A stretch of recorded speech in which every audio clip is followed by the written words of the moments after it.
10월 한 달 동안은 저희가 그리스도 안에서라는 제목으로 시리즈를 진행하고 있고요. 골로새서 말씀으로 저희가 이제 같이 보고 있습니다. 제가 부탁을 드렸죠. 골로새서 말씀을 한번 읽어보시죠. 읽어보셨어요, 여러분? 좋아요. 꼭 읽어보세요. 왜냐하면 저나 뭐 요한 목사님이나 그 누구더라도 아무리 설교를 멋있게 한다 하더라도 말씀을 넘어설 수 없어요. 그러니까 꼭꼭 읽어보시기를 부탁을 드리겠습니다. 오늘은 그 두 번째 시간인데요. 함께 보실 말씀은 골로새서 2장입니다.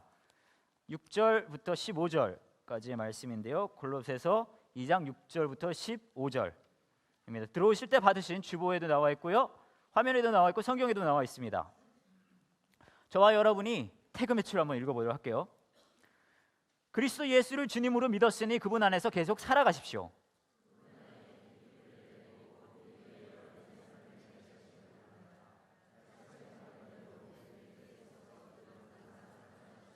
헛된 말과 거짓 철학에 속아 잘못된 길로 가지 않도록 주의하십시오. 그것들은 모두 사람의 생각에서 비롯되었으며 아무 가치도 없습니다. 결코 그리스도로부터 나온 것이 아니므로 멀리하시기 바랍니다.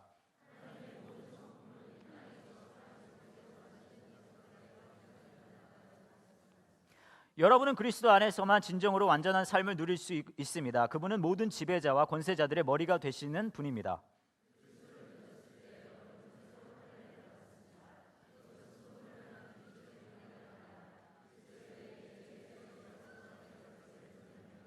여러분은 세례를 받음으로 그리스도와 함께 죽었고 믿음 안에서 다시 그리스도와 함께 살아났습니다. 이 믿음은 모든 죽은 사람 가운데서 그리스도를 다시 살리신 하나님의 능력을 믿는 것입니다.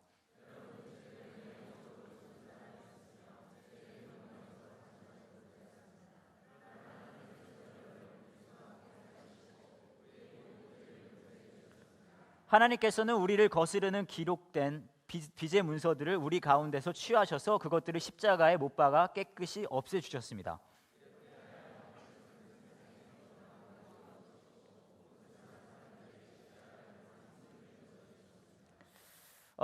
혹시 여러분 야구 좋아하세요? 야구? 네, 감사합니다. 좋아하시는 한 분. 네, 야구 좋아하시는지 모르겠어요. 프로야구 좋아하세요? 프로야구? 네, 어제 그저께 이제 시즌이 끝나고 오늘부터 이제 준 플레이오프가 이제 시작하는 것 같아요. 야구 얘기가 나와서 말인데 잠깐 광고를 드리자면 저희 교회에도 야구팀이 있어요. 사회인 야구팀인데 TOC 스피릿이라고요. 혹시 여러분 중에 야구 좋아하시고 실제로 해보시겠다 하시는 분 누구나 참여 가능하고요. 제가 전 감독이었고요.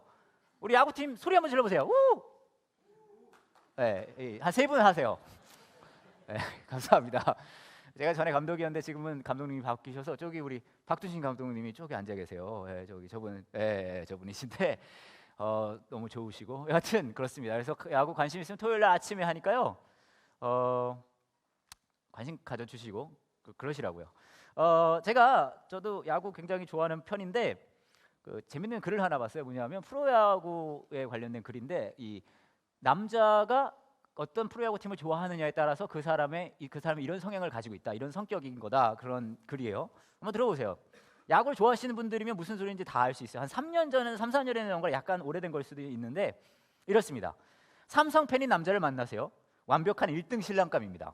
이런 거예요. 아시겠죠? SK 팬인 남자를 만나세요. 끈질기게 당신만을 사랑할 것입니다.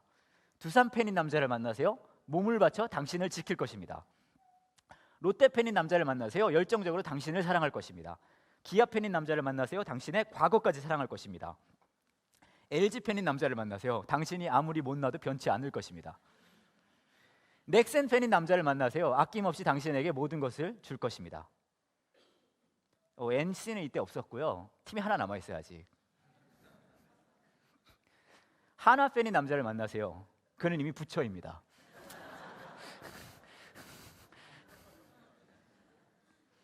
네, 그냥 이게 농담에 이런 거니까 뭐 설교 시간에 부처님 얘기를 했다고 이렇게 언짢아요. 그냥 그렇다고요.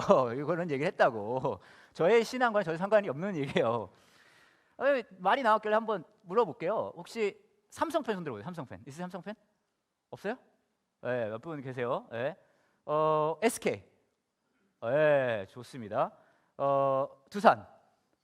네, 몇 분 조금 계시네요.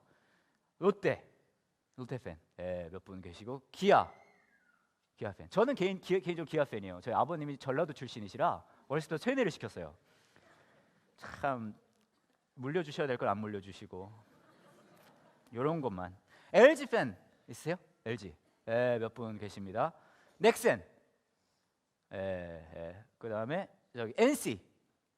신생팀이라 없네요 거의. 자, 이제 신앙 고백의 시간이 왔습니다. 한화 팬 손 들어보세요. 아이고 위로의 박수. 아이 참, 제가 사실 한화에 대해서 굉장히 재밌는 기사가 하나 있어서 한번 읽어드려 볼게요. 이 이야기를 하려고 긴 앞에 이야기를 했는데 이런 기사였어요. 김 씨는 여자친구 신지수 씨, 이분이 웃긴 게 자기 이름은 안 밝히고 여자친구 이름은 밝혀요. 김 씨는 여자친구 신지수 씨, 24살 대학생입니다. 신지수 씨를 한화 팬으로 만들었다. 기사 시작이 벌써 이상하죠? 그저 경기장에 함께 갔을 뿐이다. 신 씨는 지난해 목동 야구장에서 본 한화 넥센 경기를 인상적으로 기억했다. 태어나서 처음 야구장에 갔는데 한화 이글스가 19대 1로 졌어요. 황당하고 어이가 없었죠. 그런데 특이했던 건 너무 못하는데 차마 말로 하기 힘들 정도로 두드려 맞는데 사람들이 열심히 응원하는 모습이었어요. 신지수 씨는 그 특이한 대열에 합류했다. 충청도가 연고지인 한화 이글스는 2009년부터 부동의 꼴찌다. 2009년, 2010년 2년 연속 꼴찌를 하다가 2011년 잠시 6위로 올라섰지만 2012년, 2013년 그리고 엊그제부로 2014년까지 다시 꼴찌 자리를 차지했다. 한화 골수 팬인 원동현 씨는 트위터에 내가 세 딸에게 물려준 가장 훌륭한 것은 딸들을 한화 팬으로 만든 것이다. 딸들에게 따로 인내, 체념, 분노 조절, 무엇보다도 대가 없는 사랑, 이런 건 따로 가르칠 필요가 없었다라고 썼다. 이날은 한화가 NC 다이노스에 14점 차로 진 날이었다. 원동현 대표는 경기를 볼 때면 이기고 있어도 불안하다고 했다. 꽤 많은 점수차로 이기더라도 7, 8, 9회 역전당할 때가 너무 많다. 경기마다 조마조마해 죽겠다고 말했다. 이런 경기 양상 때문에 한화 팬들은 입버릇처럼 어제도 암 걸릴 뻔했다. 암 보험 추천 좀 해주세요라고 말한다. 꼴찌 한화를 응원하는 한화 팬들은 8회가 되면 일제히 생목으로 최강 한화를 외친다. 앰프 음향기 다 끈다. 모두 자리에 일어서서 앞뒤로 몸에 크게 반동을 주며 최강 한화, 혼자 하면 민망하지만 다 같이 하면 볼만해요. 를 한자 한자 목에 핏대를 세우며 외치는 모습은 장관이다. 한화 이글스는, 이 부분이 제일 웃긴 것 같아요. 한화 이글스는 신규 팬이 늘어나는 추세다.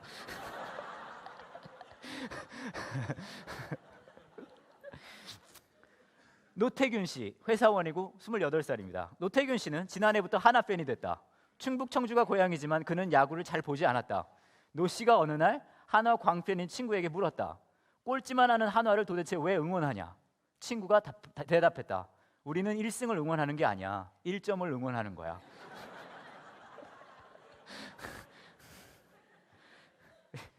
뒷부분이 더 웃겨요. 그 말이 인상적이어서 한화 경기를 지켜보던 노 씨 역시 광팬이 됐다. 이게 어떻게 광팬이 될 수 있는 저게 되는 거죠?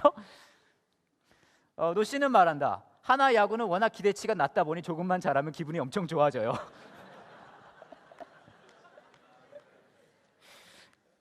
한화 팬들이 실책의 무한 반복, 극한의 점수차, 패배를 이겨내는 방법은 뭘까? 김세은 양, 13살이에요. 13살. 김세은 양은 이긴 경기를 무한 반복해서 본다고 말했다. 어린 게 이게 무슨 죄가 있어요, 이게. 김양이 요즘 즐겨보는 경기는 2013년 첫 승을 올린 NC전이다. 여러분 기억하세요? 작년 경기인데 13연패인가 6연패인가 했을 때 기억나시죠? 예, 잊고 싶은 기억, 그 기억이에요. 그러고 나서 하나가 처음 이겼던 그 경기인 것 같아요. 김양은 이겼던 기억을 되새기며 다시 한번 힘을 낸다고 말했다. 13살이에요. 이태균 씨, 29살 회사원입니다. 이태균 씨는 경기는 반쯤 포기하고 본다. 포기하고 봐요. 그러다 이기면 좋아요. 마음속으로는 사실 엄청 불안하지만 불안하다고 말 안 하고 점잖게 응원하는 거죠. 그게 충청도예요. 라고 말했다. 충청도 정서로 무장한 한화 이글스의 팬들은 7월 29일 15점 차로 경기가 끝나자 하나둘씩 자리를 떴다. 선글라스를 끼고 묵묵히 경기를 지켜보던 한 관중도 의자에서 일어섰다. 그가 입은 한화 이글스 유니폼 뒤에는 이렇게 쓰여져 있었다. 이기겠쥬.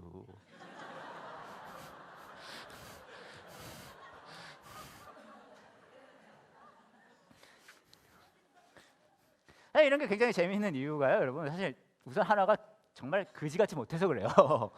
예, 저도 대전으로 와서 이 응원팀을 약간 기아반 하나반 하는데 너무 힘들어요, 응원하는 게. 근데 사실 이런 게 재밌는 이유 중에 하나는 이제 하나의 성적이잖아요. 성적. 하나의 성적이 재밌는 거예요. 이렇게 어떻게 이렇게 계속 꼴찌를 할 수 있을까? 그런 것도 재밌고, 그럼에도 불구하고 이걸 좋아해 주는 충청도 팬들도 참 재밌고, 이게 이제 그래서 재밌는 거잖아요. 근데 이런 프로야구단도 굉장히 성적이 중요하고 뭐 재미있는 내용이겠지만, 이게 꼭 프로야구단들의 이야기뿐만 아니라 이 성적이라는 것이 사실 저와 여러분의 삶에도 굉장히 중요해요. 여러분은 그냥 생각하기에 뭐 이런 야구단이나 혹은 학생들이나 성적이 굉장히 중요하다고 생각할 수 있으시지만, 성적이라는 이름이 아닌 다른 것들로 우리 안에는 그런 성적이 존재합니다. 예를 들면 매상, 그렇죠? 혹은 진급, 명성, 인기, 이런 것들이 사실은 성적의 다른 이름이라고 해도 과언이 아니에요. 여러분 잘 생각해 보시면, 한번 해보세요. 여러분의 삶 속에 여러분이 막 힘들고 괴로워할 때 여러분을 뿌듯하게 만드는 것들, 여러분의 삶 속에 그나마 나 오늘은 즐거웠어, 오늘은 괜찮았어 라고 여러분의 삶에 의미 부여를 하는 것들은 잘 살펴보면 주로 어디서 나오냐면 이런 성적의 다른 이름들에서 나와요. 내가 너 인정받았어, 오늘 매상이 좋았어, 내가 이번에 진급했어, 내가 이런 정도로 실적을 올렸어, 내 아이가 어느 좋은 학교에 갔어, 이번에 우리 애가 이런 좋은 성적을 받아왔어. 이런 수만 가지 모습을 한 성적이라는 것이 우리 삶을 어떤 면에서 보면 의미 부여하고 좌지우지한다고 해도 과언이 아닙니다. 어떤 면은요, 그런데 조금 더 자세히 보면 이 성적은 실제로 다른 이름 뭔지 아세요? 성적의 다른 이름? 그건 욕망이에요, 욕망. 우리는 끊임없이 우리 삶 속에서 우리의 그 욕망이 이루어지고 안 이루어지고 거기에 막 모든 우리 삶의 행복과 의미 부여가 거기 다 걸려 있다고 해도 과언이 아니에요. 왜냐하면 우리는 뒤처지는 걸 정말 싫어하거든요. 여러분 생각해 보세요. 여러분 잘 생각해 보시면은 여러분 주위에 있는 사람이 막 진급하고 애가 좋은 성적 바꾸고 막 그런 마음속 깊은 곳에서부터 진심으로 막 축하해 주고 싶은 마음이 막 나세요? 우리끼리 있으니까 솔직히 배 아프잖아요. 그렇죠? 남이 여러분과 잘 되면 기분이 좋아요, 나빠요? 왜 나쁘다고 말을 못해요? 에? 나빠요. 내가 남보다 잘 나가면 기분이 좋아요, 안 좋아요? 좋아요. 좋아요. 뭐 남녀가 넣어서 상관없어요. 제가 딸이 두 명이 있어요. 딸이 두 명이 있는데, 큰 아이가 초등학교 6학년, 둘째가 7살입니다. 근데 우리 큰 아이 조아가 초등학교 1학년 입학을 하고 나서 얘가 좀 집에만 있는 게 좀 그런 것 같아서 저랑 제 아내가 얘를요 태권도 학원에 넣었어요. 근데 얘가 태권도 학원에 들어가고 났더니요, 얘 어떤 변화가 생겼냐면 세상의 모든 것들을 뭐라 그럴까요? 그 기준으로 보는 거예요. 얘가 자신감도 생기고 굉장히 좋아졌는데, 그러니까 얘가 들어가자마자 2주 지나지 않아서 태권도 학원 보내보니까 그렇더라고요. 띠를 하나 줘요. 노란 띠. 돈 내면 그냥 주는 거예요. 근데 그걸 받아오더니 모든 세상의 기준이 띠가 되는 거예요. 저한테 와서 어느 날 그런 얘기를 하는 거예요. 아빠는 띠가 뭐야? 그렇게 물어보는 거예요. 제가 그래서 아니야, 나는 태권도는 못 다녔어. 난 체린이 30번까지 쳤어. 그때부터 이 눈빛이 바뀌면서 저를 업신여기기 시작하는 거예요. 7살짜리가 노란띠 메고 나서. 그러고 막 다 그런 거예요. 왜냐하면 이렇게 싹 보니까 주위에 있는 사람 중에 자기 노란띠보다 그 윗띠가 별로 없어 보이거든요. 그러니까 막 자신감 막 차 있고 막 그런 거예요. 그래서 이거보다 밑엔 다 막 눈 깔아 막 이런 거죠. 제가 보니까 학원에서 그걸 약간 권장하는 것 같기도 해요. 왜냐하면 어느 날 학원에서 사진을 찍어서 보내줬는데 이런 사진을 찍어서 보내준 거예요. 그러니까 저런 거 막 사진 찍어주니까 아빠가 뭐 눈에 보이겠어요? 막 그래서 노란띠 밑에는 다 아무것도 아니다, 이런 이제 개념이 생긴 거죠. 그런데 어느 날 이제 저희 집에 제 처제랑 같이 사는 남자를 뭐라고 부르죠? 처제남. 여튼 처제하고 처제남이 우리 집에 놀러 왔어요.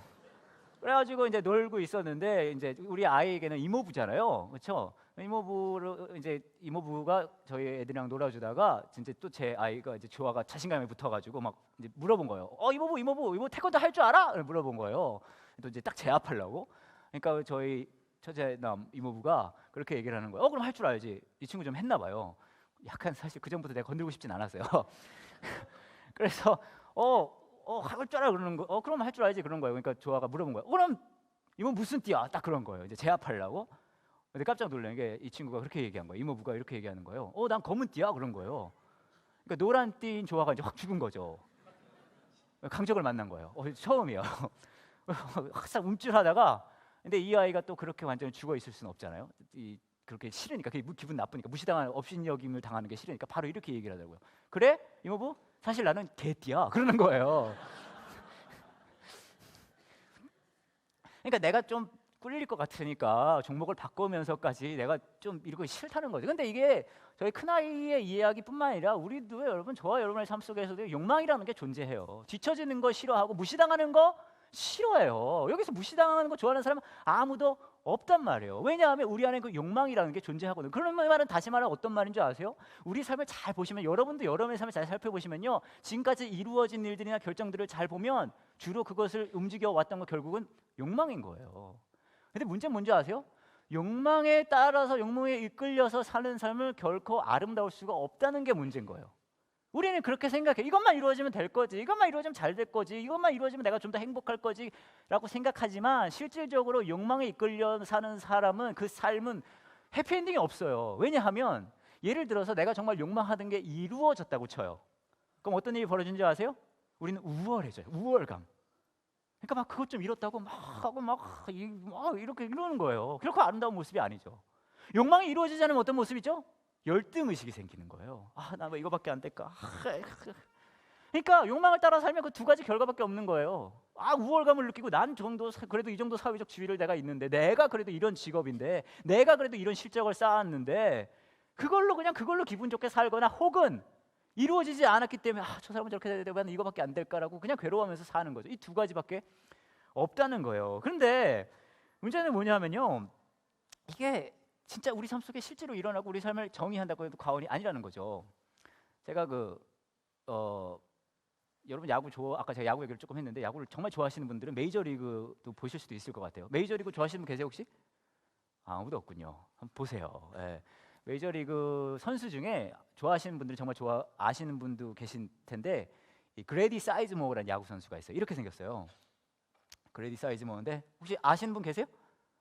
아무도 없으시구나. 좀 야구도 좀 보세요. 메이저리그도 보시고, 맨날 기도만 하고 말씀만 보지 마시고, 여유 좀 내서 메이저리그도 좀 보시고. 추신수는 아세요? 추신수가 지금은 텍사스에 있지만 그 전에 어디 있었는지 기억하세요? 인디안스에 있었어요. 추신수는 우익수였고요. 이 친구는요, 중견수였어요. 정말 돈도 많이 받고 잘 나가고 유명하고 야구도 잘하던 선수예요. 그레디 사이즈. 지금 부상해서 은퇴한다고 그런 얘기 들었는데, 굉장히 훌륭한 선수, 굉장히 대단한, 유명하고 인기 많은 선수였어요. 제가 이 선수 얘기를 왜 이렇게 악착같이 하냐면요, 이 그레디 사이즈모어라는 대단하고 훌륭하고 정말 위대한 선수가 제 고등학교 동창이에요. 진짜로. 저랑 같이 고등학교 다녔어요. 완전 친했어요. 저랑 완전 막 만나면요 인사해요. Hi, what's up? 이 정도? 이 정도. 근데 이 친구는요, 사실 고등학교 갈 때 엄청 우리가 사실 그 농담이 너무 다른 세계였거든요. 이 친구는요, 가을에는 풋볼을 하고, 겨울에는 농구를 하고, 봄에는 야구를 하던 친구였어요. 그리고 세계 다 완전 최정상. 그래가지고 몬트리올 엑스포스에 드래프트 돼서 200만 불 받고 갔어요.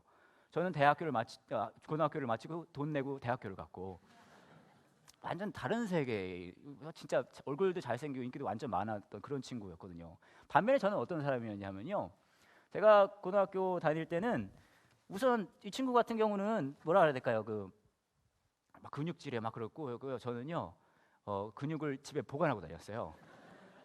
싱싱하라고 냉장고에 넣어놨어요. 무거우니까. 그리고 저는 영어도 그 당시에는 잘 못했죠. 공부는 어느 정도 했는데, 거기다가 이 친구 막 잘생기고 그랬는데, 저는 사실 그 당시에 안경을 썼어요. 이렇게 안경을 썼고, 제가 삐쩍 마르고 키도 작고, 거기다가 플러스 제 헤어스타일이 어떤 스타일이었냐면요, 그 당시 우리 업계에서는, 우리 쪽 애들은 다 이 헤어스타일을 했었는데, 이렇게 큼지막한 잠자리 안경을 끼고, 뭐라 그래야 될까요? 이런 헤어스타일을 하고 이제 제가 살았었거든요. 그러니까 이런 거였죠. 여기가 이제 다가 아니라 요 정도 헤어스타일에다가 이제 요 옷 있잖아요. 옷도 이렇게 안 하고 다니고요. 이걸 이제 여기다 집어넣어요. 이렇게 집어넣어가지고, 이걸 또 이렇게 팍 올려서 이런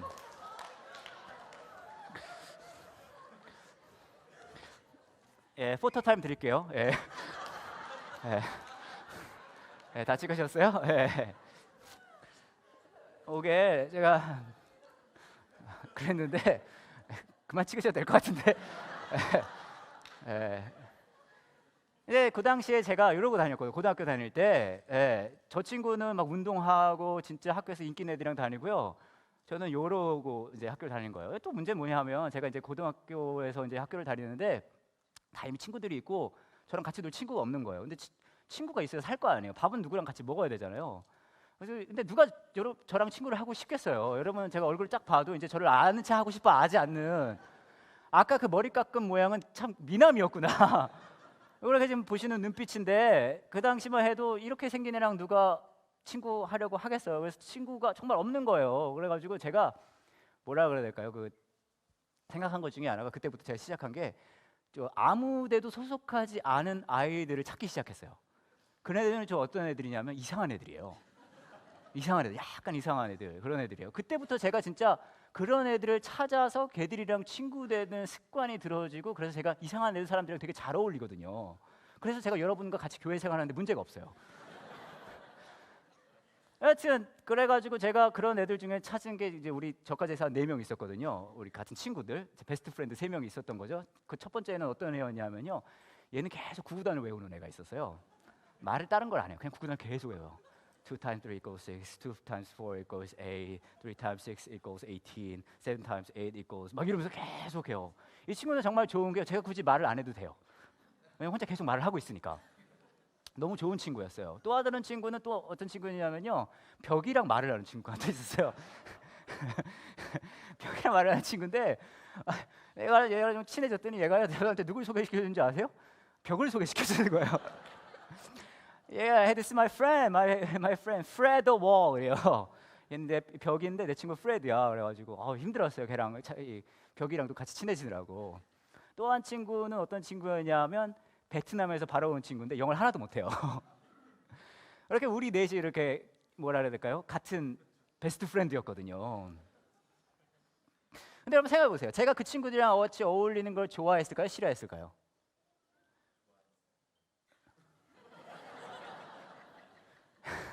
제가 이상한 짓을 굉장히 많이 하긴 하지만 본질적으로는 올곧은 사람이에요. 아니 저 같아도 그런 사람들이랑 그런 친구 벽이랑 얘기하는 친구랑 어울리고 싶을까요? 그 야구 선수랑 어울리고 싶을까요? 그럼요. 제가 이 친구들이랑 어울리면서도 제가 모습이 너무 싫은 거예요. 왜냐면 뒤에 있는 애들이 다 이상하게 쳐다봐요 우리를. 우리 막 이상하게 한 명은 벽 보고 얘기하죠. 한 명 구구단 외우고 있죠. 한 명 땅땅땅땅 이러고 있죠. 저는 이러고 있잖아요.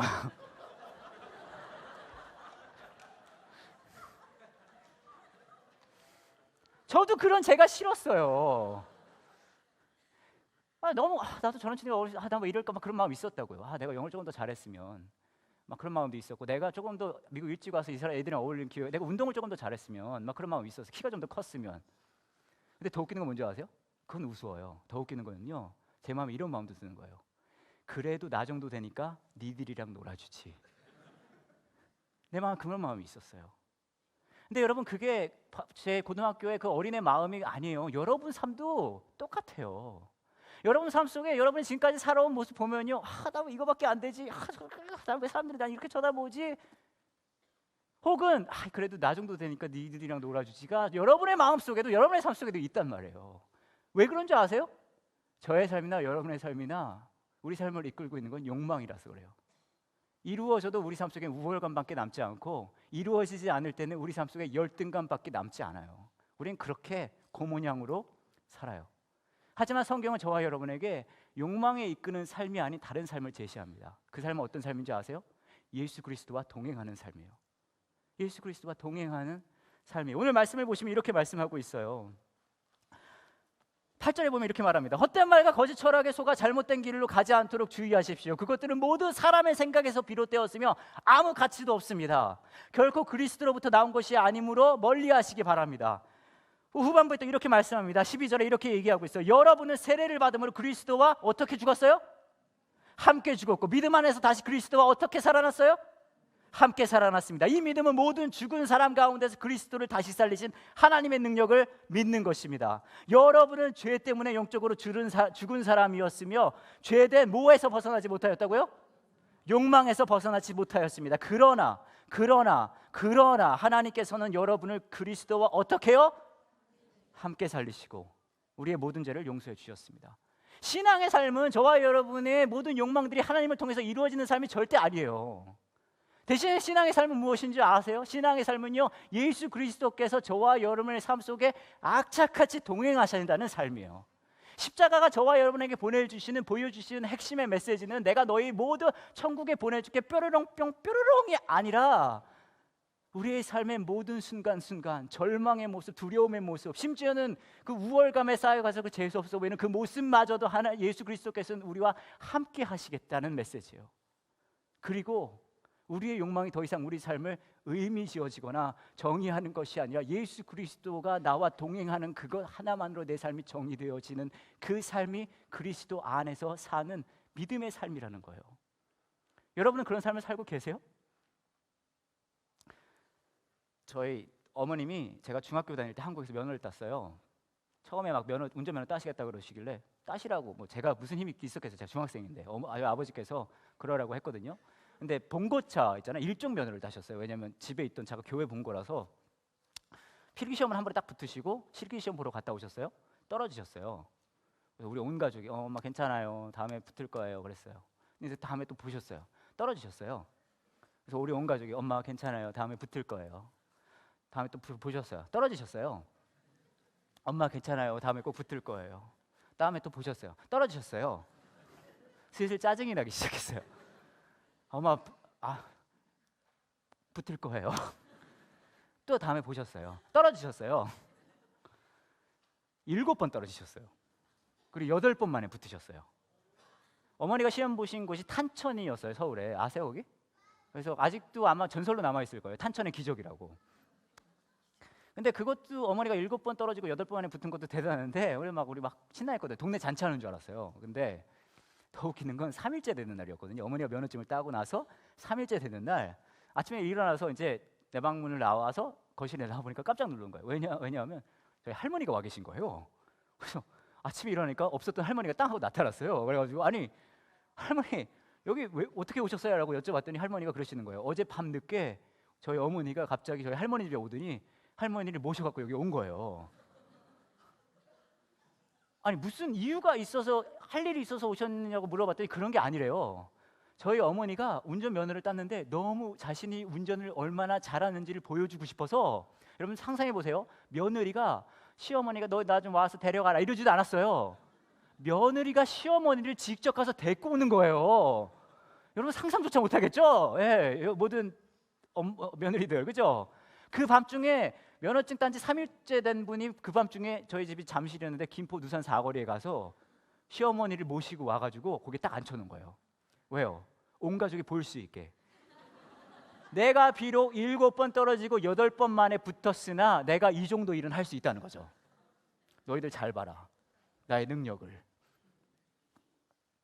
근데 이게 저희 어머님의 이야기가 아니에요, 여러분. 우리는요, 잘 들으세요. 우리 삶 속에 끊임없이 우리 삶의 거실에 뭔가 갖다 놔야 된다고 생각해요. 여러분의 삶의 명예의 시어머니, 여러분의 삶 속에 재정적인 시어머니, 여러분 삶 속에 성공의 시어머니, 여러분 삶 속에 수만 가지 다른 사람들이 보면 우아할 만한 시어머니들을 여러분의 거실에 딱 갖다 놓고 봐라. 우리 그거 무진장 원해요. 근데 신앙의 삶은 뭔지 아세요? 시어머니가 여러분의 거실에 들어오는 게 아니에요. 여러분의 시어머니를 여러분 거실에 데려다 놓는 게 절대 아니에요. 데려다 놔봤자 다시 모셔다 드리기 힘들어요. 대신에 신앙의 삶은 뭐냐 하면요, 예수 그리스도께서 우리 삶의 거실에 직접 들어오신 게 신앙의 삶이에요. 악착같이 우리와 함께 하시겠다고 하세요. 여러분의 삶에 어렵고 두려운 그 순간, 심지어는 여러분이 뭔가 성취해가지고 그거 잘했다고 막 이러고 있는 순간마저도 예수 그리스도께서는 함께 하시고 그 함께함이 우리 삶에 참 의미가 되기를 원하신다고 말씀하십니다. 제가 이런 모양으로 하고 막 절망 뭐라 그럴까요? 그 열등의식과 우월의식 사이에서 막 괴로워하고 있을 때 저를 그 열등의식과 우월의식에서 구출해 준 하나의 깨달음이 있었어요. 그건 뭐냐면 이거예요. 저는 저랑 친구할 사람이 없어서 악착같이 찾아가지고 그런 말도 안 되는 이상한 애들이랑 같이 친구를 했잖아요. 그러면서 막 열등의식, 우월의식 차 있었는데 제가 깨달은 건 그거예요. 저같이 2대8 가르마하고 이런 바보 같은 모습에 아무것도 할 수 없는 사람을 예수님께서는 먼저 내 친구가 되기 위해 나서 주셨다는 것. 나의 열등의식과 나의 우월의식이 언제 사라지냐면요, 예수 그리스도가 나와 동행하는 걸 실감할 때만 사라져요. 내가 뭔가를 이루었다 하더라도 예수님이 나와 동행하셨기 때문에 내가 한 게 없거든요. 내가 뭔가 부족하고 내가 열등의식이 있는 게 있다 하더라도 예수 그리스도가 나와 동행하기 때문에 거기는 아직도 소망이 있거든요. 여러분의 삶 속엔 여러분이 욕망하는 것이 무엇이 있습니까? 무엇이 여러분에게 우월의식을 주고 우월감을 주고 무엇이 여러분에게 열등감을 줍니까? 그 어떤 것도 여러분에게 삶에 참 행복과 의미를 줄 수 없어요. 예수님께서 말씀하십니다. 야, 내가 너랑 동행하는 것 그거면 충분해 라고 말씀하세요. 하나 이글스 팬들은 9회가 되면은 다 같이 자리에서 일어나서 아무리 점수 차이가 벌어져도 이 노래를 합창해요. 약간 미친 것 같아요. 나는 행복합니다. 나는 행복합니다. 나는 행복합니다. 왜 행복해요? 한화라서 행복합니다. 미친 것 같아요, 약간. 근데 여러분 그거 아세요? 그게 사랑이에요. 그지같이 야구를 못해도 그래도 너 때문에 내가 행복하다. 그게 팬이거든요. 예수님께서 저와 여러분에게 보여주신 그 사랑은 함께함의 사랑이에요. 여러분이 우월감에 처해 있을 때도 열등의식이 괴로워할 때도 나는 너라서 행복해라고 말씀하세요. 그리고 놀라운 십자가의 사랑을 보여주시면서 나도 네가 네 삶 속에서 나라서 행복했으면 좋겠다라고 말씀하십니다.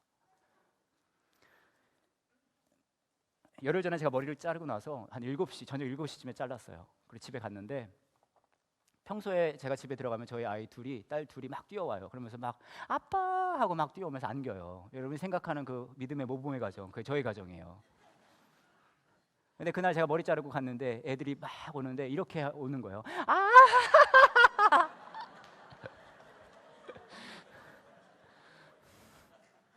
제가 그 달려오는 걸 그대로 받아서 내다 버리려고 그랬어요. 그러더니 부엌에 있던 제 아내가 나옵니다. 제 아내는 저를 굉장히 많이 사랑하거든요. 저한테 그렇게 얘기하더라고요. 이제 말로 못 웃기니까 머리로 웃기려고 그러는 거야?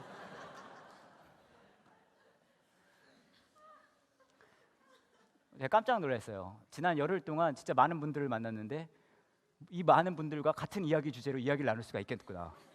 반응이 비슷해요. 아? 직접 잘랐어요? 사모님이 잘라줬어요? 돈 내고 잘랐어요? 아, 왜 거기를 가셨어요? 난 여길 다니는데. 이 패턴으로 모든 사람과 대화를 했어요. 그리고 지난주에는 또 공공장소에 되게 많이 가게 됐어요. 뭐 결혼식, 장례식, 기타 등등. 여러분 마이클 카드 왔을 때 그 지난주에 오셨었잖아요. 그 전날 침신대에서 이분이 연주하고 했거든요. 막 극동방송 주최를 해가지고 사람 엄청 많이 왔어요. 그날 통역을 누가 했는지 아세요? 제가 했어요. 이 머리를 하고 우선 행사장에 도착했더니 담당 PD님이 한숨 푹 쉬더라고요. 그래 더 웃기는 건 뭐냐면 주로 이 라디오 방송국 행사는 그냥 녹음만 되는데 그 행사만 녹화를 해서 극동 TV에 방송을 하겠다는 거예요. 뭐 그것도 나름 괜찮은데 그러고 나서 이제 무대 뒤에 대기실에 갔단 말이에요. 거기에 마이클 카드와 동행한 미국 분 두 분이 더 계셨어요. 매니저 뭐 그런 분들. 마이클 카드는 우선 저의 머리에 대해서 뭐라고 말할 자격은 없어요. 아무 말도 안 하셨어요. 근데 거기 매니저 분이 이렇게 저한테 말씀하시더라고요. 이거 벗겨지는 거냐고.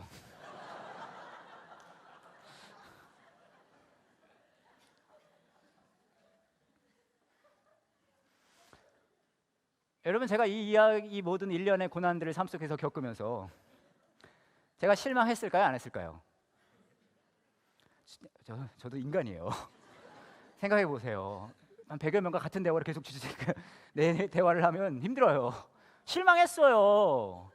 저는 알았거든요. 머리 스타일이 가정 불화로 갈 수도 있다는 거를. 실망했어요. 그런데 제가 그렇다고 우울증에 빠지거나 자살을 생각하거나 그러지는 않았어요. 왠지 아세요? 왜냐하면 저는 알고 있거든요. 제 머리에 행하신 미용실 원장님의 놀라운 권능의 능력보다 내 머리를 회복시키시겠다는 하나님의 놀라운 권능이 훨씬 더 크고 끈질기겠다는 거. 신앙이 뭐냐고 물어보신다면 이렇게 말씀드릴 수 있을 것 같아요. 여러분의 삶 속에도 제 헤어스타일 같은 날들이 많이 있을 거예요. 그러길 축복합니다. 하지만 신앙은 뭐냐면 그럼에도 불구하고 내가 보이는 건 그게 다임에도 불구하고 내가 보이는 것에는 나에게 우월감과 열등감만 준다는데 줌에도 불구하고 보이지 않는 예수 그리스도께서 나와 함께 하시기 때문에 내 삶은 회복될 것이고 내 삶은 아름다워질 것이고 내 삶의 모든 순간순간 그분의 사랑으로 내 삶이 이루어져 나갈 것이라는 것을 말도 안 되게 신뢰하는 거예요. 그 말도 안 되는 삶에 부르심에 반응할 수 있는 저와 여러분 되길 원합니다. 이 시간 함께 같이 기도하겠습니다. 이 시간 함께 같이 기도하실 때에 여러분의 마음을 한번 살펴보시는 시간을 갖기를 원합니다. 여러분의 마음 속에 여러분을 우월하게 만드는, 내가 그래도 이 정도 사람인데, 내가 그래도 이 정도 이루었는데, 나를 우월하게 만드는 그런 욕망들이 있다면 그 어떤 것이 있습니까? 아마 있으실 거예요. 내가 그래도 내 자식을 이렇게까지 교육시켰어. 내가 그래도 직장에서 이 정도를 이루었어. 있어요. 혹은 여러분 마음 중에 여러분을 열등하게 만드는 또 여러분의 욕망의 모습이 있습니다. 내가 왜 이것 좀 이루어졌으면 좋겠는데 내 모습이 너무나 이것이 이루어지지 않아서 너무나 추하고 너무나 형편없습니다라고 믿고 있는 욕망의 모습도 있습니다. 이 시간에 기도하실 때 예수 그리스도의 그 십자가의 사랑 앞에 여러분의 욕망의 모습을 있는 모습 그대로 내려놓기를 원합니다. 예수님 도와주세요. 이렇게 내 삶이, 나의 마음이, 나의 감정이, 나의 생각이, 나의 언어가, 나의 행동이, 나의 삶의 시간들이 나의 욕망에 사로잡혀 있습니다. 도와주세요. 이것이 나에게 행복을 주지 못하는 것을 알고 있음에도 불구하고 이것 따라 살았습니다. 그리고 이 시간 같이 기도하실 때에 그럼에도 불구하고 여러분의 그런 온전치 못한 모습에도 불구하고 여러분과 동행하시고 여러분을 사랑하시기에 자신의 모든 것을 내어놓으신 십자가의 사랑을 기억하셨으면 좋겠습니다. 내가 너를 사랑한다. 너의 욕망과 너의 우월함과 너의 열등의식 속에서도 나는 너를 너 자체로 사랑해. 난 너라서 행복해. 그 십자가의 사랑이 여러분의 마음을 사로잡고 여러분의 삶이 그분께 의지되어지는 시간 되길 원합니다. 그리고 이 시간 함께 같이 기도하실 때 내 삶의 모든 모습 속에서 나의 모습, 나의 욕망의 모습이 아니라 나와 동행하시는 예수님의 모습 드러났으면 좋겠습니다. 그리고 함께 다짐하고 기도하는 시간 갖기를 원합니다. 같이 기도하시겠습니다.